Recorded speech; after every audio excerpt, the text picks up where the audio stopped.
Good night, fellow punters from a wet, miserable west of Ireland. The clock on the wall says 20 to 10 on Wednesday night.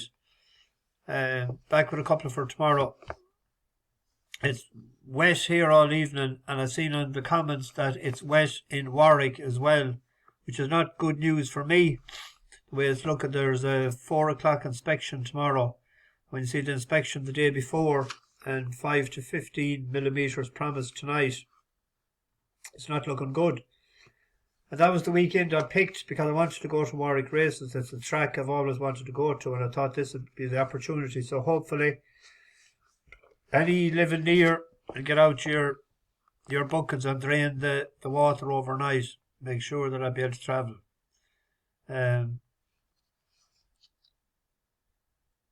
Hello, and a shout out to Davy from Derry, from Rote, or Rote, R-O-T-E.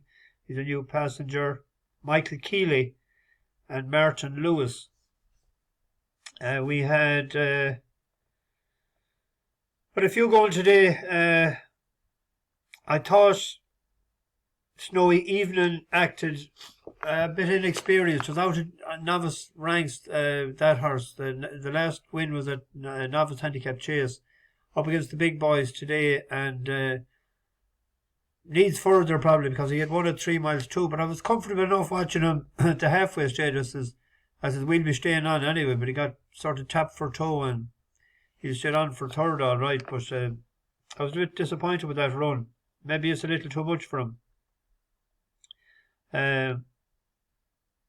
Plenty of Time was third. Anyone that I backed it in with 365, they were given 3 places. So there was money back on that, and we had money back on Shannon Clune. There was a 5 cents rule 4 on that. Went 5s into 3s. Looked like it was going to win on the turn for home, but fell away. Good enough winner. And I was delighted for that lad, Jack Hooper, isn't it? I met him in Listowel last year in John B. Keane's pub. He was second in a hunter's chase that day, and I met him out the back. I probably said his name wrong. No. I better say it right. Hold on. Was it Hooper? No. God.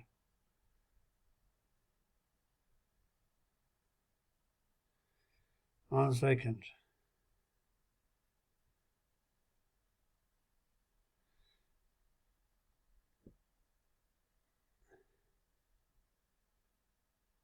Jack Sutton. Jack Sutton, if you're looking in, apologies. They have a pub there near Ashburn. I was supposed to go to it this year on the camper van trip, but it didn't work out when we went to Achill and Clifton. Maybe sometime this year in the future. Mick Kinster, I think, goes to it now and again. Might meet him for a pint there sometime. We had a good winner in Latin verse. That was 9 to 2. It drifted out to 6 to 1, 13 to 2. Late money for it. Absolutely hosed up. Very neat and nimble over the hurdles and didn't lift the legs too high. And I was saying, Jesus, coming to the last, lift them just a little bit higher this time and get over it. The handicapper will have it say. The 2 4-year-olds actually were first and second. Been a nice reverse forecast. I think it was up to 21 quid or something. Anyway. The reason we're doing this video tonight is that for fear I won't get one done tomorrow night, but I'll add horses for Friday. I'll put them up on this. I doubt if I'll get the time. We're not arriving into Birmingham until something like 8 o'clock. So when I get to the hotel, it'll probably be after 9. And about a bit to eat and a scoop. You never know. I might do them on the following morning if... I might bring the laptop with me and see. I'll get out of the way. There's a couple here in Thurles tomorrow. I'm trying to read between the lines to see the King of PRs is a much better chaser than it was a hurler. It was only rated 104. Well, it won that, so it probably went up to 110. But it's 2 for 3 over fences, and the last one was sent over when he was sent over to Lingfield up against First Flow and Saint Segal. It beat Real Stone and Triple Trade, 2 decent horses. The going was soft ground tomorrow. Ran off 1-3-2 in that. It's 1:30 tomorrow in Ireland. I thought it gave a very good account of itself for a 6-year-old up against 2 good class horses. They're ridden along now, Santigal. Rallying is the king of PRs. Here's 2 out now. First Flow driven into it by Dave Bass.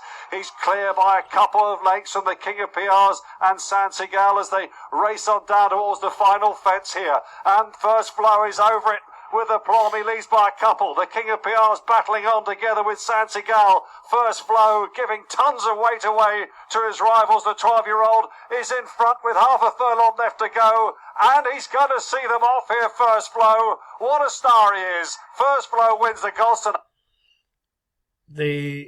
He was given, he's only nearly getting 2 stone. But looking as well at the entries, future entries, it's entered in 2 races in Cheltenham. It's entered in the Grand Annual and it's entered in the Plate. So the reason they're probably running it tomorrow is it to hope to win. If it's 1-3-2 in England, will 1-3-2 get into those races? If any of you know that answer, I hadn't time to check what got into them races last year, the lowest weight. Does he need to win? Definitely. Is that the reason they're running? If he was 11-4 earlier, he's into 2-1 there now. Interesting to see how that Haranga Jatai goes tomorrow as well. It's 12-1. Lightly raced for a 7-year-old for Barry Connell. But if you look back at the day that was third to the big chap, Captain's Nephew was way behind it that day. And Captain's Nephew is way ahead of it in the betting tomorrow. Captain's Nephew is 7-1, 4-1, and that's a 12-1 shot with 365, 13-2 with the mean ones. But it'll be interesting to see how he goes tomorrow. Another one in Thurles, trying to read between the lines. The favourite is Moonlight Getaway, ridden by Derek O'Connor. This is a qualified riders race over 2-6. First time over fences, but has a good run over hurdles the last day. And actually it was second to Silent Flight, and the horse that was third was the aforementioned Ballum, ridden by Jack Sutton. So that's decent form. First run over fences. I'm taking a chance on Rochestown. The reason why as well is it has won over the course. It won handicap hurdle.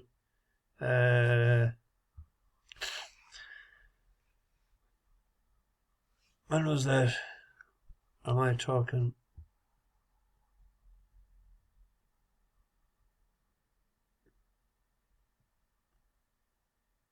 No, what am I raving about?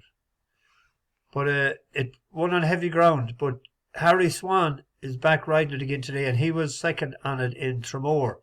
Harry Swan needs 2 more wins over fences to be allowed to ride in the National Hunt Chase at Cheltenham, and that's only less than 3 weeks away, so he won't have too many chances. So he'll be all out tomorrow to win that. I know, I'm not saying that Derek O'Connor won't be either, but I'm going with Rochestown. Has run over fences before, unlike the other one, and he has won at the trip and on heavy ground.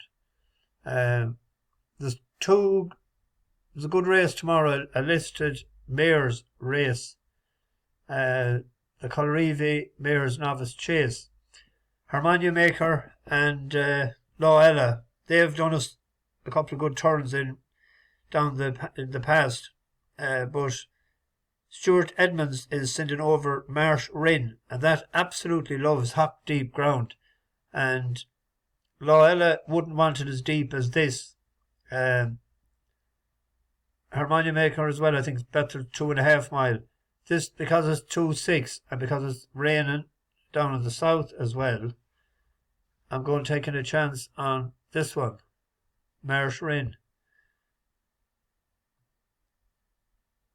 If you look at listed novice chase there, it had on 2.5 mile in Wincanton to second to Arclight. That Arclight was rated 133, won comfortably.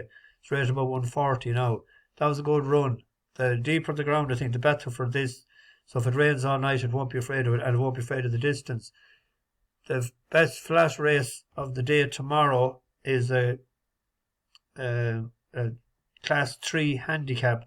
I just picked out earlier. It was opened up 15 to 8. It's into 11 to 8 now. Cover Up.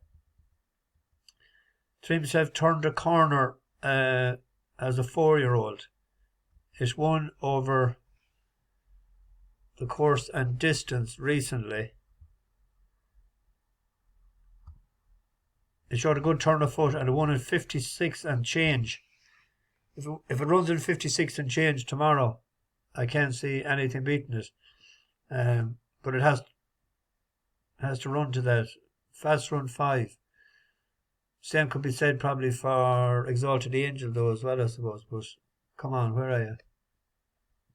I have a cup of honey here in front of me. Hot honey.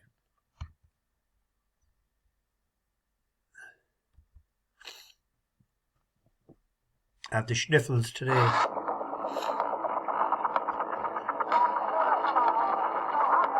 It's in the Godolphin colours. Jump the Gun is the back marker. They're being led here by Dream for Gold, with now less than a quarter of a mile to stride. Look out, Louis on the far side, with a close-up in behind them, Burning Cash and Heracles. Pepsi Cat in the green colours and Cover Up in the blue is also finishing off the race well, and Cover Up has burst through. Now leads to Pepsi Cat the far side and Burning Cash under the rails. Cover Up is pushed out in front and wins. Cover Up from Burning Cash and Pepsi Cat, and Zarzini close up in fourth. That was our buddy Zarzini. Remember we were on him before. There's a race in him, I said somewhere. It's coming up shortly. Imagine when he gets back over 6.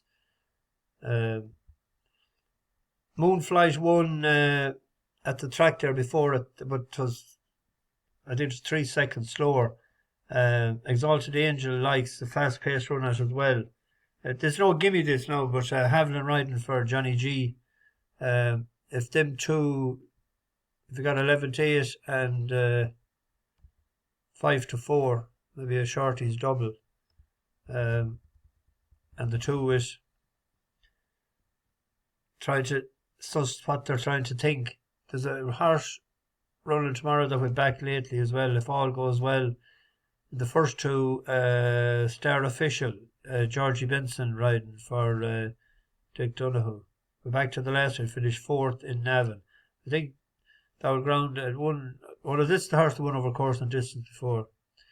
I'm getting a bit mithered. Anyway. I'll get this into the oven and get to bed early. It's nearly 10 o'clock now. So,